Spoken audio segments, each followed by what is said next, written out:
അങ്ങനെ ഞാൻ black myth വുക്കോങ് complete ആക്കി. ഒരു 60 മണിക്കൂറിൻ്റെ മേലെ എടുത്തു ഫുള്ള് കംപ്ലീറ്റ് ആക്കാൻ. കാരണം ഇത് ബോസുകളൊക്കെ ഭയങ്കര ഡിഫിക്കൽട്ടാണ്.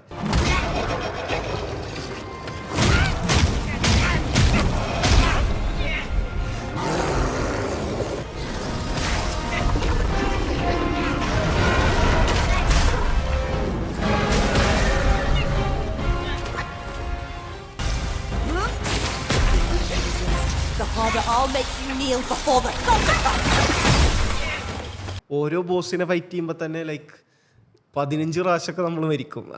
വീണ്ടും മരിക്കുക, വീണ്ടും പോവുക, വീണ്ടും മരിക്കുക, വീണ്ടും പോവുക, ആ ഒരു രീതിയിലാണ്. കുറച്ച് കഴിഞ്ഞാൽ അവരെ പാറ്റേൺസൊക്കെ നമ്മൾ കാണാപ്പാടം പഠിക്കും.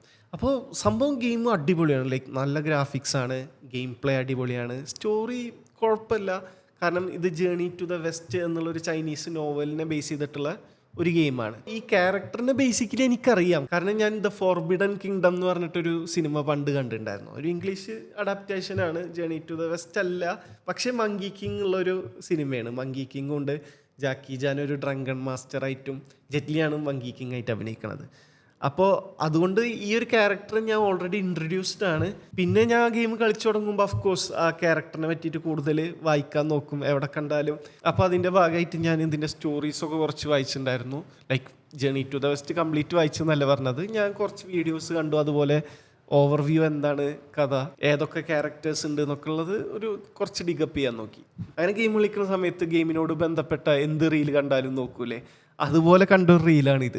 LGTV എല്ലായിടത്തും കൊണ്ട് കുത്തിക്കയറ്റരുതെന്ന് പറയുന്നതിന്റെ കാരണം ഇതാണ്. ഈ അടുത്ത് ബ്ലാക്ക് മിത്ത് വൂക്കോങ് എന്ന പേരുള്ള ഒരു PC ഗെയിം ഇറങ്ങിയത്. ടെക്നിക്കലി അടിപൊളിയായ ഈ ഗെയിമിന്റെ റേറ്റിംഗ് കുറക്കാൻ, ഈ ഗെയിം ക്യാൻസൽ ചെയ്യാനൊക്കെ ആയിട്ട് കുറച്ച് ആൾക്കാർ കുത്തിയിരുന്ന് കണ്ടുപിടിച്ച ഒരു കാരണമാണ് lack of diversity and inclusivity എന്നുള്ളത്. ചുരുക്കി പറഞ്ഞു കഴിഞ്ഞാൽ LGTV പരമായ കണ്ടന്റോ ക്യാരക്ടേഴ്സോ ഈ ഗെയിമിൽ ഇല്ല എന്നുള്ളതാണ് ഇവരുടെ. കുറച്ചുകൂടെ ക്ലിയർ ആയിട്ട് പറയുകയാണെന്നുണ്ടെങ്കിൽ ഒരു കുരങ്ങനൊരു കമ്പായിട്ട് ഇറങ്ങിയാണെന്ന് കുറെ മാക്കാന്മാരടിക്കുന്ന ഗെയിമിനകത്ത് ഇവർക്ക് LGTV കണ്ടന്റ് വേണം. അപ്പോൾ സ്ക്രീൻഷോട്ടിൽ എന്താ lack of inclusivity and diversity എന്നുള്ളൊരു വാക്ക് കണ്ടു. ഓക്കെ, ഇത് LGBTQ പറ്റിയിട്ടാണ്, നമുക്ക് LGBTQ പറ്റി 2 കുറ്റം പറയാം എന്ന് പറഞ്ഞിട്ടൊരു വീഡിയോ ചെയ്യാണ്.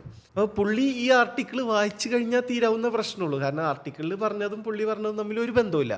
അപ്പോൾ ഈ ആർട്ടിക്കിൾ ബേസിക്കലി സ്ക്രീൻ റാൻഡ് എന്ന് പറഞ്ഞിട്ട് ഗെയിംസിൻ്റെ റിവ്യൂ എഴുതുന്ന ഒരു വെബ്സൈറ്റിൽ ഒരു വുമൺ ഗെയിമർ പുള്ളിക്കാരിയുടെ എക്സ്പീരിയൻസ് ഷെയർ ചെയ്യാണ്. ആ ഗെയിം കളിച്ചു, ഓക്കെ നല്ല ഗെയിമാണ്, ടെക്നിക്കലി അടിപൊളിയാണ്, പക്ഷേ പുള്ളിക്കാരിക്ക് അത്ര വെൽക്കമിങ് ആയിട്ട് തോന്നിയില്ല. മാത്രമല്ല ഈ ഗെയിമിൽ ഇനഫ് ഫീമെയിൽ റെപ്രസെൻറ്റേഷൻ ഇല്ല.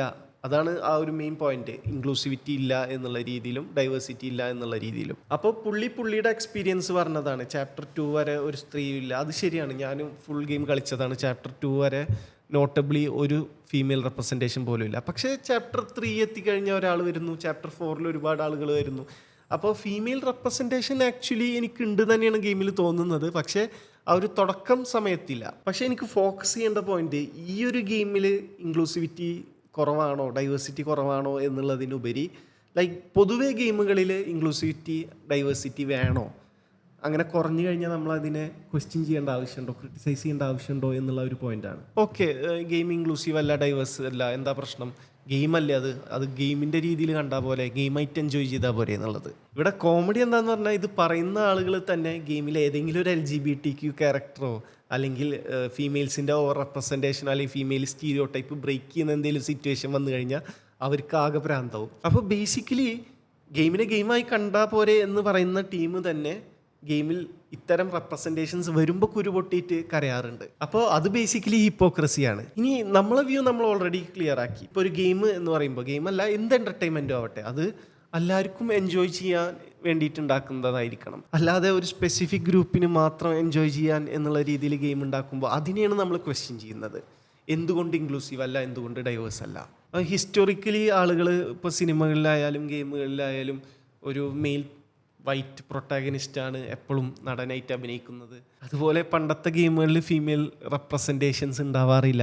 ഫീമെയിൽസ് ഉണ്ടാവും, പക്ഷേ ഫീമെയിൽ റെപ്രസെൻറ്റേഷൻ ഇല്ല. അങ്ങനെ പറയാൻ കാരണം എന്താണെന്ന് വെച്ച് കഴിഞ്ഞാൽ, സ്ത്രീകളുണ്ടെങ്കിൽ തന്നെ അവർ മിയർ സെക്ഷൽ ഒബ്ജക്റ്റായിട്ടോ അല്ലെങ്കിൽ ഒരു രക്ഷിക്കേണ്ട ഒരു വ്യക്തിയായിട്ടൊക്കെയാണ് ഗെയിമുകളിൽ പൊർട്രേ ചെയ്യണത്.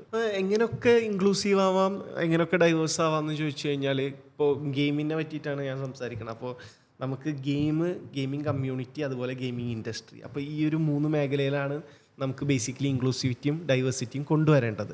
അപ്പോൾ 2 തരത്തിലുള്ള ബെനിഫിറ്റ്സ് ഉണ്ട്. ഒരു പ്രാക്ടിക്കൽ ബെനിഫിറ്റ്സ് ഉണ്ട്, മോറൽ ബെനിഫിറ്റ്സ് ഉണ്ട്. പ്രാക്ടിക്കൽ ബെനിഫിറ്റ്സ് ഓഫ് കോഴ്സ് കൂടുതൽ ബ്രോഡറായിട്ടുള്ള ഓഡിയൻസിലേക്ക് എത്തുമ്പോൾ അത് ഗെയിമിംഗ് ബിസിനസ്സിന് നല്ലതാണ്.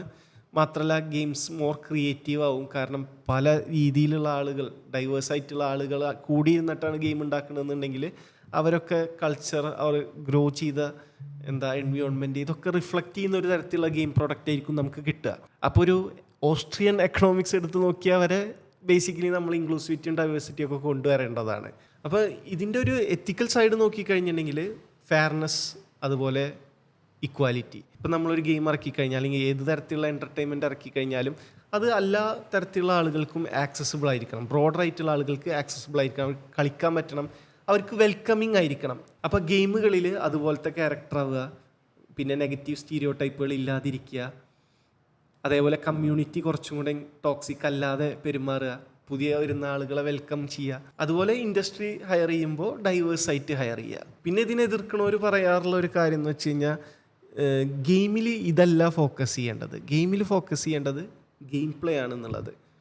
ബേസിക്കലി ഓഫ്കോഴ്സ് ഗെയിം പ്ലേ നമ്മൾ ഫോക്കസ് ചെയ്യണം, പക്ഷേ അപ്പോൾ ഇതിൽ ഫോക്കസ് ചെയ്യേണ്ടെന്ന് പറയാനുള്ള എക്സ്പ്ലനേഷൻ എനിക്ക് മനസ്സിലായി. ഇപ്പോൾ ഒരു കാർ ഉണ്ടാക്കുന്ന സമയത്ത് നമ്മൾ എൻജിനും അതിൻ്റെ സ്പീഡും ഇതൊക്കെയാണ് നമ്മൾ ഫോക്കസ് ചെയ്യേണ്ടത്, അല്ലാണ്ട് ഇരിക്കണവരെ കംഫർട്ട് ഫോക്കസ് ചെയ്യേണ്ടെന്ന് പറയുന്ന പോലെ ഓഫ്കോഴ്സ് നമ്മൾ രണ്ടും ഫോക്കസ് ചെയ്യണം.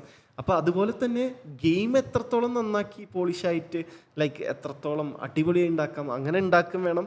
അതുപോലെ ഇത്തരം എത്തിക്കൽ സൈഡും നമ്മൾ കൺസിഡർ ചെയ്യണം, രണ്ടും ഫോക്കസ് ചെയ്യണം. അങ്ങനെ ഡൈവേഴ്സ് അല്ലാത്ത അല്ലെങ്കിൽ ഇൻക്ലൂസീവായിട്ട് ചെയ്യാത്ത ഗെയിമുകളെ നമുക്ക് ഓപ്പൺലി ക്രിട്ടിസൈസ് ചെയ്യാം. ഈ ഒരു game lacking in inclusivity and diversity ആണ് എന്ന് നമുക്ക് പറയാം, അങ്ങനെ ആണെങ്കിൽ. അപ്പം അങ്ങനെ പറയുമ്പോൾ നമുക്ക് കുരുപൊട്ടേണ്ട ആവശ്യമൊന്നുമില്ല. എനിവേ, ഇന്നത്തെ വീഡിയോയിൽ എനിക്ക് 2 കാര്യങ്ങളായിരുന്നു പറയാനുണ്ടായിരുന്നത്. അതിലൊന്നാമത്തെ കാര്യം, നിങ്ങൾ പ്രോഗ്രസീവ് പൊളിറ്റിക്സിനെ എതിർക്കുകയാണെന്നുണ്ടെങ്കിൽ എവിടുന്നെങ്കിലുമൊക്കെ കിട്ടിയ സ്ക്രീൻഷോട്ട്, ആ ആർട്ടിക്കിൾ വായിക്കാതെ നിങ്ങൾക്ക് തോന്നിയ എന്തോ പറഞ്ഞിട്ട് അത് ക്രിട്ടിസൈസ് ചെയ്യരുത്. അറ്റ്ലീസ്റ്റ് ആ ആർട്ടിക്കിൾ വായിച്ചിട്ട് അതിലെന്താ എഴുതിയുള്ളത് നോക്കുക. പിന്നെ എൻ്റെ രണ്ടാമത്തെ പോയിന്റ്, ഏതെങ്കിലും ഗെയിമിൽ ഇൻക്ലൂസിവിറ്റി ഇല്ല, ഡൈവേഴ്സിറ്റി ഇല്ല എന്നുണ്ടെങ്കിൽ നമ്മളതിനെ ക്വസ്റ്റ്യൻ ചെയ്യണം, നമ്മളത് ചൂണ്ടിക്കാണിക്കണം എന്തുകൊണ്ട് ഈ ഗെയിമിൽ ഇതില്ല എന്നുള്ള രീതിയിൽ. അപ്പോൾ അങ്ങനെ ആരെങ്കിലും ചോദ്യം ചെയ്യുന്നുണ്ടെങ്കിൽ, നിങ്ങളതിനെ എതിർക്കുകയാണെന്നുണ്ടെങ്കിൽ നിങ്ങളെ ധാർമ്മികതനെ ഒന്ന് ചോദ്യം ചെയ്യേണ്ടി വരും. ഇപ്പോൾ ഇൻജസ്റ്റിസ് ഇപ്പോൾ ഏത് ഫീൽഡിൽ കണ്ടു കഴിഞ്ഞാലും നമ്മളതിനെ ക്വസ്റ്റ്യൻ ചെയ്യണം. അത് ആസ് എ ഹ്യൂമൻ നമ്മൾ ചെയ്യേണ്ട കാര്യമാണ്. അപ്പോൾ ഇൻക്ലൂസിവിറ്റി ഇൻ ഗെയിമിംഗ് എന്നുള്ളത് ബേസിക്കലി വളരെ ബ്രോഡായിട്ടുള്ള ടോപ്പിക്കാണ്. അപ്പോൾ ഇതിൽ കൂടുതൽ വീഡിയോ ചെയ്യേണ്ട ആവശ്യമുണ്ടോ, നിങ്ങൾ ഇൻട്രസ്റ്റഡ് ആണെന്നുണ്ടെങ്കിൽ ജസ്റ്റ് കമൻറ്റിൽ പറഞ്ഞാൽ മതി. അപ്പം ഞാൻ കുറച്ചുകൂടെ കണ്ടൻറ്റുകൾ ചെയ്യാൻ നോക്കാം.